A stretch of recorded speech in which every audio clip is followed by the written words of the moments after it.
ओम शांति। आज है 10 सितंबर। आज की मुरली का स्लोगन है, जहाँ अभिमान होता है वहाँ अपमान की फीलिंग ज़रूर आती है।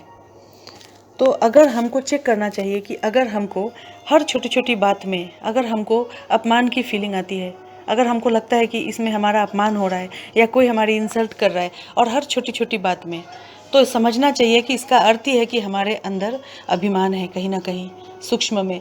क्योंकि हमारे अंदर अभी हमको सूक्ष्म चेकिंग ही करना पड़ेगा, क्योंकि सबसे ज़्यादा तो हमको मोटे रूप से तो हम बहुत हद तक बहुत सारी चीज़ों से छूट गए हैं, लेकिन सूक्ष्म में कहीं ना कहीं हमारे अंदर कोई ना कोई रूप से अभिमान छुपा हुआ होता है, जिसके कारण हमको हर बात में हर वक्त हमको अपमान की फीलिंग हो जाती है। और बाबा तो कहते हैं कि ये अगर हमको अपमान की फीलिंग होती है तो उसका सीधा सीधा कारण है कि हम बच्चे अभी भी नाम मान शान के बारे में सोचते हैं, या फिर हमारे अंदर अभी भी बहुत मैं और मेरापन है। क्योंकि दुनिया वाले तो हद के नाम के पीछे दौड़ते ही हैं, पर अगर हम बच्चे भी ऐसा करते हैं तो इसके चलते हमको इस तरह का फील होता है, अपमान की फीलिंग होती है। तो बाबा कहते हैं कि आपका नाम, आपके नाम की तो कितनी महिमा है, हम बच्चों का कितना श्रेष्ठ नाम है, तो हमको हद के नाम के पीछे नहीं जाना चाहिए।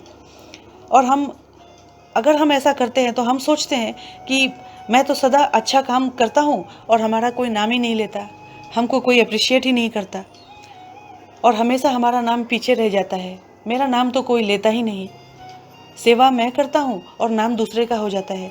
तो इस तरह का जब हमारे मन में विचार आता है, संकल्प आता है, तो इसका अर्थ ही है कि हम हद के नाम के पीछे भाग रहे हैं।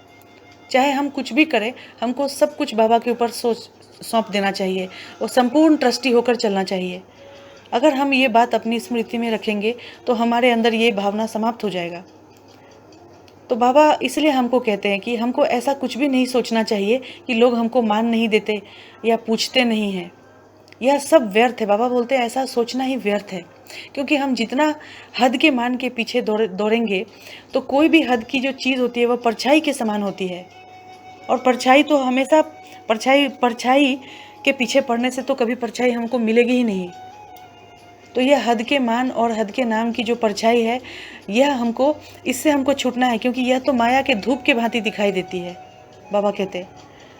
क्योंकि कभी कभी क्या होता है कि जैसे कि निर्णय करने में अगर हम छोटी सी गलती कर देते हैं तो हमको उसमें, अगर हम ऐसा कर देते हैं तो हमको उसमें बीच बीच में हमको अपमान की फीलिंग होती है। और अगर हमको अपमान की फीलिंग होती है तो आप देखेंगे कि अगर हमारे अंदर ये संस्कार है, इसका अर्थ है कि हमको चेक करना है कि जब भी कोई व्यक्ति या जब भी हम ईर्ष्या, हमारे अंदर ईर्ष्या या सिद्ध या जिद का संस्कार है, तो इसके कारण ही हमारे अंदर अभिमान आ जाता है। तो इसलिए बाबा कहते हैं कि ये हमको अभिमान जो है, इससे हमको पूरी तरीके से मुक्त होना है। तो इसके लिए बाबा ने दो विधि भी बताई है, बहुत अच्छा विधि है वो। जैसे कि हमको हमेशा स्वमान में रहना है और निर्माण होकर चलना है। हमारे मन में जो संकल्प हो, हमारा संकल्प हमें सदा ऊंचे स्वमान की तरफ जाए और हमारे कर्मों में निर्माणता हो। अगर हम ऐसा करते हैं तो हम छूट सकते हैं ये सूक्ष्म अभिमान से। क्योंकि जहाँ स्वमान होता है, जहाँ रूहानी शान होता है, तो जहाँ स्वमान होता है वहाँ अभिमान हो ही नहीं सकता। क्योंकि स्वमान हमको सदैव ऊंचा उड़ाता है, ऊंचा उठाता है। स्वमान से हम ऊंचे उठते हैं, और जहाँ हमारे अंदर अभिमान होता है तो वो हमें नीचे की ओर ले आता है। इसलिए अगर कोई हमारे साथ थोड़ा बहुत हंसी मजाक भी करते हैं तब भी हमको उस वक्त अपमान का फीलिंग महसूस होता है, अपमान फील होता है, और हमको लगता है कि क्यों हमारी हंसी उड़ा रहे, मैं तो ऐसा हूँ ही नहीं, और मैं तो ऐसा सोचता भी नहीं हूँ, मुझे लगता है कि इसका निर्णय सही होना चाहिए। तो इसके चलते हमको हर बात में, हर छोटी छोटी बात में हम दूसरों से टकराते हैं, और बहुत जल्दी हमको अपमान की फीलिंग आ जाती है हमारे अंदर। ये कितना अच्छा बाबा हमको ये पुरुषार्थ करने के लिए बता रहे हैं और चेंज करने के लिए स्वयं को। क्योंकि हमारे जीवन में अक्सर हम ये सामना करते होंगे, हमको बहुत बार हमें पता भी नहीं चलता होगा, इसका भान ही नहीं होता होगा हमको कि ये जो है हमारे अंदर कहीं ना कहीं सूक्ष्म अभिमान के चलते हमारे जीवन में ये सारी कठिनाइयों का हमको सामना करना पड़ रहा है। और इसके चलते हम लोगों से किनारा भी कर लेते हैं, किनारा करने लगते हैं। हमको लगता है कि ऐसे लोगों के बीच हमें नहीं जाना चाहिए, इनके साथ हमको उठना बैठना नहीं चाहिए, क्योंकि हमको हर पल उनके साथ अपमान की फीलिंग होती है। और इसके यही कारण के इसी की वजह से हम अपने जीवन में जो हमको चाहिए, जो हमको स्वमान में रहना चाहिए, हम नहीं रह सकते हैं, क्योंकि जहाँ अभिमान होता है वहाँ स्वमान हो ही नहीं सकता है। तो हमको अपनी बुद्धि में सदैव यह इमर्ज करके रखना चाहिए कि हमको दो बातों का ध्यान रखना है कि हमको सदैव स्वमान में रहना है और निर्माण होकर चलना है।